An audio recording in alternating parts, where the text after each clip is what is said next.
ये महाभारत के काल की बात है। एक बार श्री कृष्ण और बलराम जी रास्ते से कहीं जा रहे थे। रास्ता काफी लंबा था।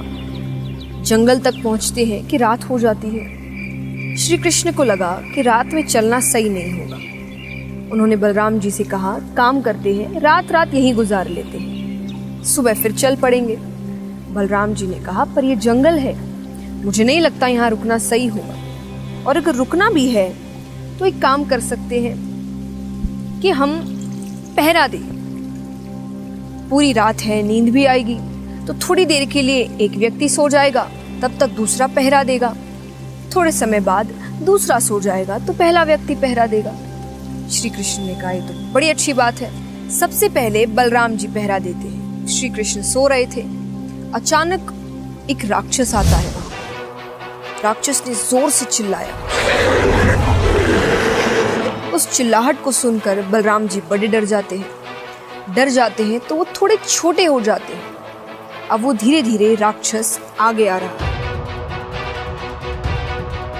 वो जैसे जैसे आगे आ रहा है वो और जोर से चिल्ला रहा है। उसकी चिल्लाहट सुनकर बलराम जी और डर जा रहे हैं। अब बलराम जी जितना डर रहे हैं उनका आकार उतना छोटा होता जा रहा है और उस राक्षस का आकार और बड़ा होता जा रहा है। जब तीसरी बार उस राक्षस ने चिल्लाया, बलराम जी और छोटे हो गए और डर के मारे मूर्छा को प्राप्त हुए। अब मूर्छा को प्राप्त होने से पहले बलराम जी ने जोर से चिल्लाया, हे कृष्ण। वो आवाज सुनकर श्री कृष्ण जागते हैं। उठकर देखा कि बलराम जी मूर्छा को प्राप्त हुए हैं। राक्षस भाग चुका था वहां से। अब श्री कृष्ण को समझ नहीं आया। उन्हें लगा शायद बलराम जी को बड़ी जोर की नींद आ रही होगी, इसलिए बस सोने से पहले मुझे आवाज दे दी और अब सो चुके हैं। श्री कृष्ण पहरा देने लगे। थोड़ी देर बाद वो राक्षस फिर से आता। श्री कृष्ण को देखकर उसने जोर से चिल्लाया।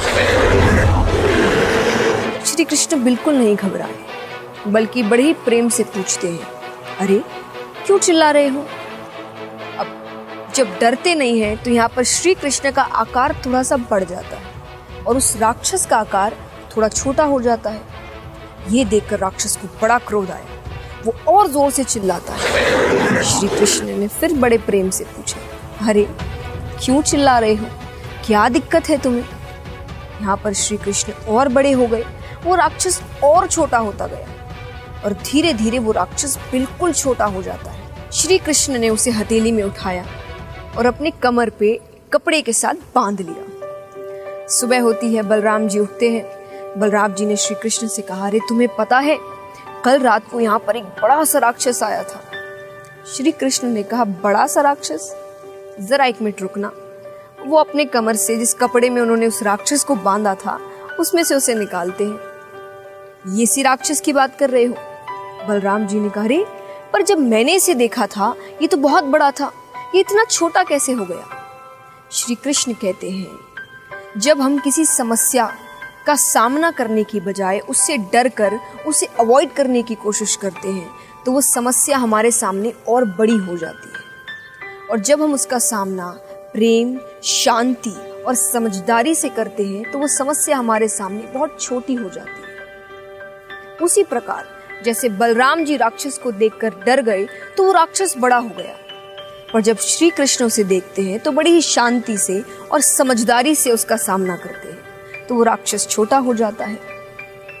इस कहानी से हमें क्या सीख मिलती है कि जब हमारे जीवन में कोई समस्याएं आती है, कोई दिक्कतें आती हैं, कोई संकट आते हैं, अगर हम उनका सामना शांति, समझदारी से करते हैं तो वो संकट या वो दिक्कत हमारे सामने बहुत छोटी लगने लगती है और हम उसे कंट्रोल कर सकते हैं। लेकिन जब हम उस संकट का सामना करने की बजाय उसे अवॉइड करने की कोशिश करते हैं, उससे डरकर भागने की कोशिश करते हैं तो वो समस्या हमारे सामने बहुत बड़ी बन जाती है और फिर हमें काबू करने लगती है। अगर आप चाहते हैं कि आपकी समस्याएं, आपकी दिक्कतें, आपके प्रॉब्लम्स, आपके स्ट्रगल्स आप पर काबू ना पाए तो उनका सामना करें शांति से, समझदारी से।